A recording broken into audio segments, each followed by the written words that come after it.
Well, I'm making the video, or made the video before finishing the game. But with that, I don't think I'll finish Digital Devil's story Megami Tensei II after the video gets published.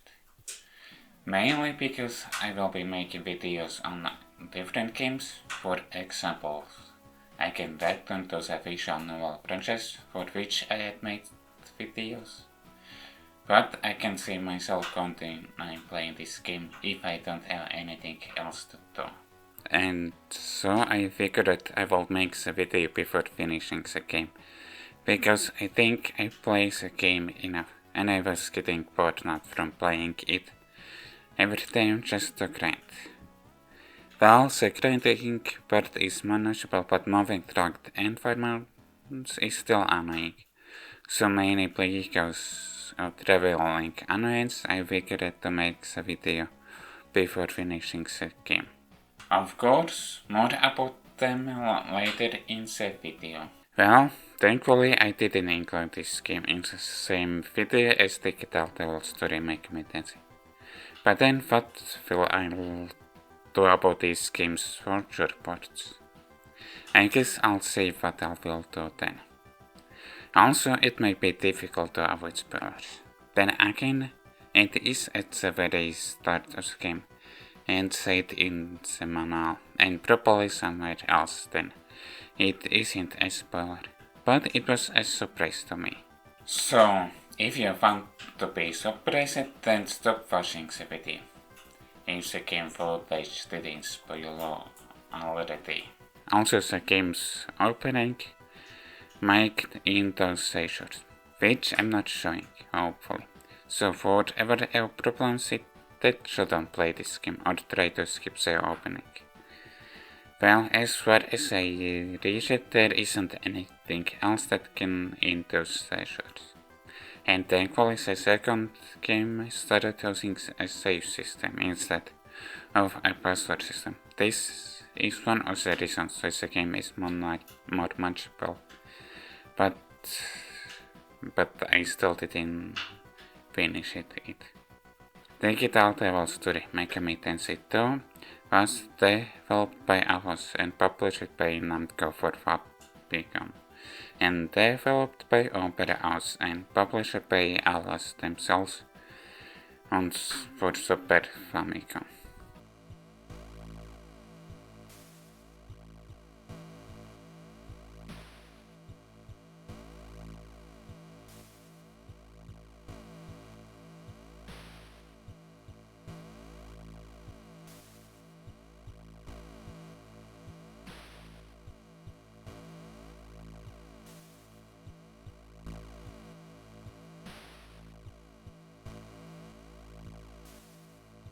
Well, of course, now I'll say that's what surprised me. So, for once to be surprised by playing the game, then you should be calm. Are they calm now? It is set in under the nuclear apocalypse, where the player character plays the game inside of a bunker. So yes, the game starts with playing the game inside of a game, Devil Busters. For you play the previous game, then the locations will be familiar to, but from a different perspective. And I guess the front of the Devil Busters game is where the player needs to vanquish all demons to have world peace, but that doesn't happen. After reaching a certain point in game, then the player character needs to fight against demons in the own world. Of course, with the experience and demons recruited from the game to the player character transferred. Of course, not just the player character, but you need to name 2 more characters. That's why I didn't call the player character by the name, because there isn't a canon name, I think.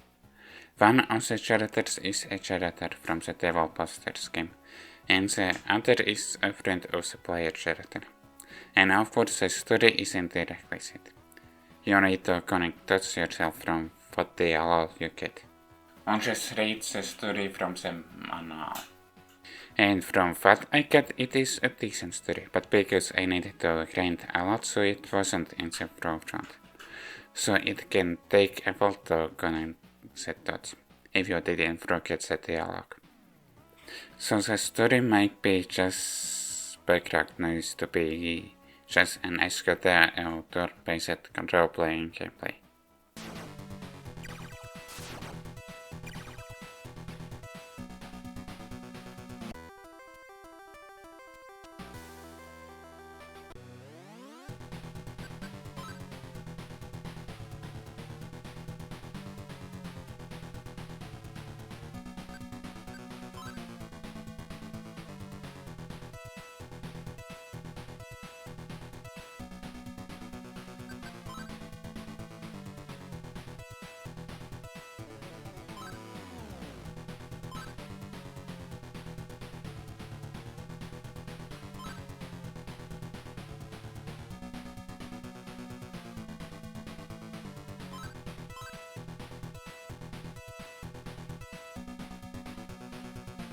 I made a mistake in the first video about this franchise. I think I didn't explain the gameplay in depth as much as I can about Digital Devil's story Megami Tensei. So I'll try to do it for this game, but with that, I'm not sure where to start. I guess I'll start the game, of course, is split between explorations, section and turn-based combat. The exploration section, of course, is where the player explores the map and talks with NPCs or reads cities from somewhere. Of course, the dialogue still automatically shows up whenever you step on the dialogue tile. But in the exploration section, there are two perspectives. One is top-down perspective, which was also in Devil's Busters game. But I was let down that there won't be first-person perspective at which, but I was wrong. Of course, also the full map was the top-down perspective. And the other perspective is of course a first-person perspective, which is also only in tangents, so anything inside. And of course, while exploring, you can encounter random encounters, which leads to turn-based combat. Which still is that only after selecting all of the character's actions, they battle with enemies. However, there is no description of anything, like it doesn't say how much tasks get increased by equipment, doesn't say what the magic does, and others. So it's just a quest. That is, if you aren't talking with enemies or attempting to flee from the battle. About fleeing, if it works, then you immediately flee, but you go one step backwards. But if you fail, well, the backwards only in tangent zone for map, you don't go backwards. But if you fail it, then it is because your character tripped. Yeah. Tripping counts as failing to flee, or at least attempt to an escape while you fail to escape. And of course there is an auto puzzle, which also is just basic attack, and also the last selected weapon for the character is the character as the weapon's equipment. Auto puzzle can be turned off, cancelled. Of course, with talking, you can recruit demons to your party. Of course, there are still limits to what demons you can recruit and how much you can in the party. If this game didn't implement it, then it is more noticeable, where you can ambush enemies or enemies ambush your game. Of course, I'll talking about only in this franchise. Is that really in depth? I guess maybe it is more in depth than I explained it in the first game. But there are more gameplay features. Of course, not just connected to turn-based combat. Well, of course, to recruit demons, you have multiple options, like bribing, gambling down in multiple ways, coercing, and reasoning with them. For me, only preparing for that. Well, in some instances, after calming them down, but in other instances, demons took what they asked and left. And for calming down, only first options might work. Other options didn't work for me. And of course, there is still regular money and supposes the bad date goddess Galatmak, also for demons. Not just for recreating demons, but also keeping them alive while traveling through dungeons. On the vault map, Mag doesn't get ousted by demons. Still, only Omen characters can experience, and with that gain levels. And as a status game, choosing what stats to increase for Omen characters. Making stronger demons is of course by forcing 2 or more together, but this time you can see the demon levels, especially in the forcing preview, to see if the demon level is higher or lower. And with that you can tell when you are able to get a demon if it's too powerful to you. However, it might be necessary to boost up a figure for leaving space for different demons in your party. And the weaker form might lead to stronger form, if it's forcing you on together with, or if it's forced together with the right demon. About fusions, where you can fusion more than 2 demons at the same time, then you need the same amount of demons with the same alignment. If there are multiple locations that asks for different alignment demons, only you can see alignment when you fuse as demons and only to the fusion form.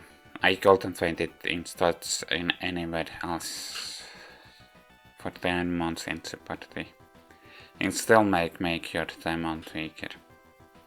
Of course, you can only one demon from the same species in the party. If you trade Alchemy with it in an encounter, then it will be creating your demon and leaving.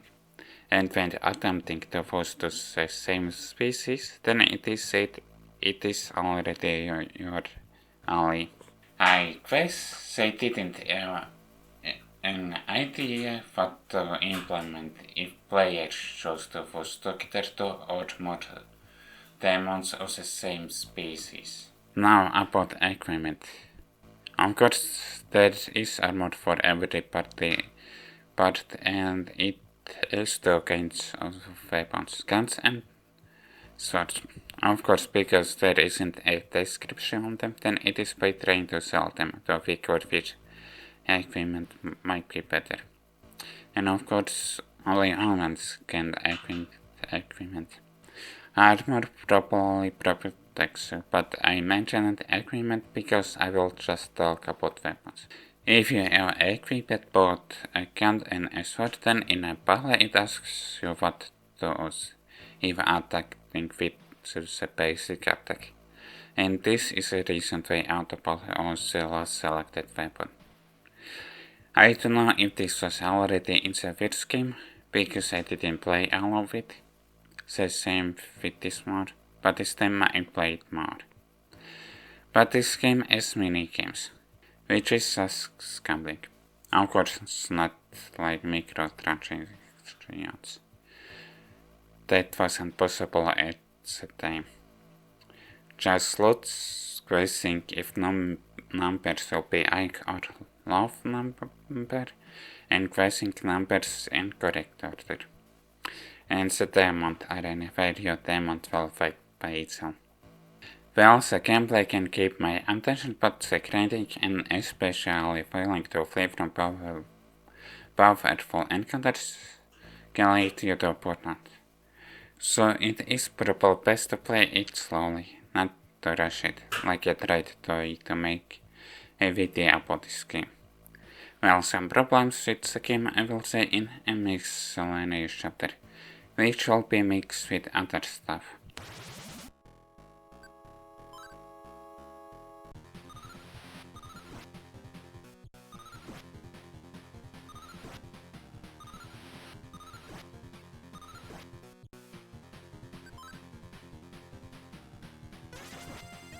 Even though the dialogue still triggers every time when you step on the door, there are places where you can miss the dialogue.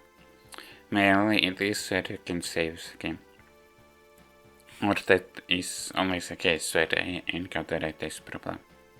About failing to escape the battle, of course it can lead to your death. This time in battles, the amount of enemies are shown also by smaller sprites on top of the screen. Another thing that the game can do by itself, and it is moving on the full map. And it is because of autopilot. Only after setting up the waypoints. But it didn't seem to be also. Like when reaching the waypoint, there will be a pop-up, and it might be interrupted by random encounters. And waypoints get erased if you go over water or any bit, if it's possible to go over a bit. At the start of the game there is a cleaning in the bunker, which can only heal human shelters, and attempting to revive a shelter, then it is said it is too late to heal. Calling demons in the spotlight still takes a ton to catch them. Because the screen doesn't pan in any ski, even in the first person view, and when you are using a mini-map spell, then it is in the bottom right corner top of the status bar. Speaking about mini-map, it turns out it stops working on the gnome, and while there is a gnome, it doesn't work. With that, of course, there are still mount phases. But I don't see a connection to the mount with the mini-map spell. And of course, on a full mount, the demons are supposed to be more powerful. But I didn't notice any difference. Of course, if you lose, then you get revived, but with a cost. All of your money, but it returns you to the latest save point. In very spicy situations, if you need to revive with that cost, like if you have leveled up enough or just resist the game to lose its latest save file. Speaking about save locations, they are very far away from each other. Since they aren't in every city or something like that. Well, in other instances they might be close enough. There are fixed and irregular, some can be fused together, others can be. At first I couldn't find where it was said how much experience is needed for the next level. And I talked game developers and backwards in this case. But I was wrong. I found where it was said. Well, that happens when you just glance at the status screen. Including yourself, you can have only up to 6 members in the battle, but enemies can be up to 8 members. Returning about recruiting demons, you can recruit demons no matter how much there are demons on the same species on the field. It might be difficult, but I didn't notice if that is true. In the right situations, the enemies can pay when trying to talk with them, but with that, you can't recruit them. But they say the species will work with us, but then later they'll still attack.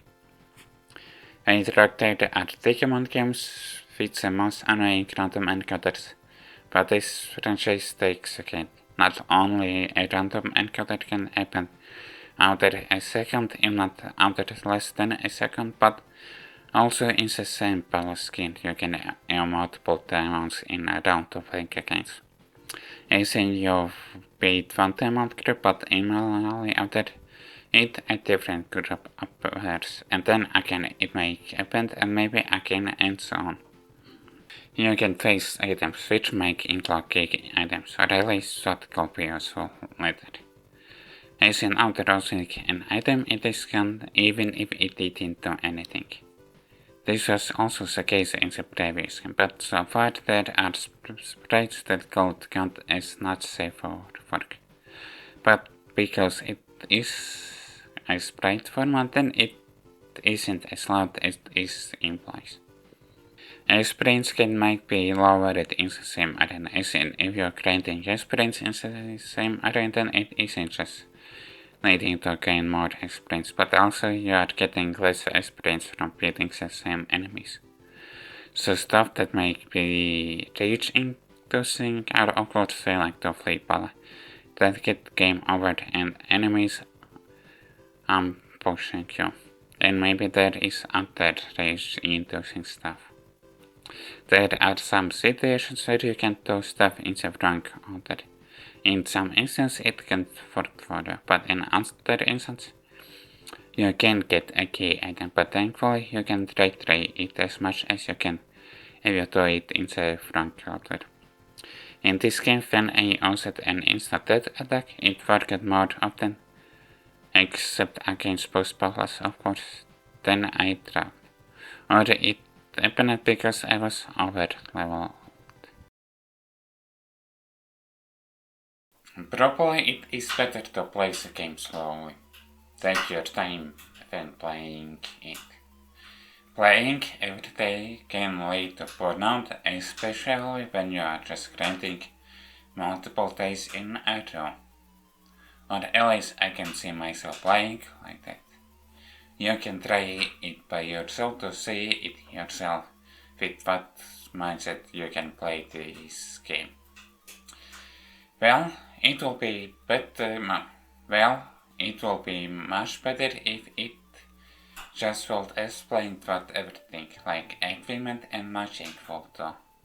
And probably other quality of life features will improve the game significantly. But descriptions of these things will go a long way. I hope you enjoyed this video, and if you did, like the video, subscribe and comment. See you next time.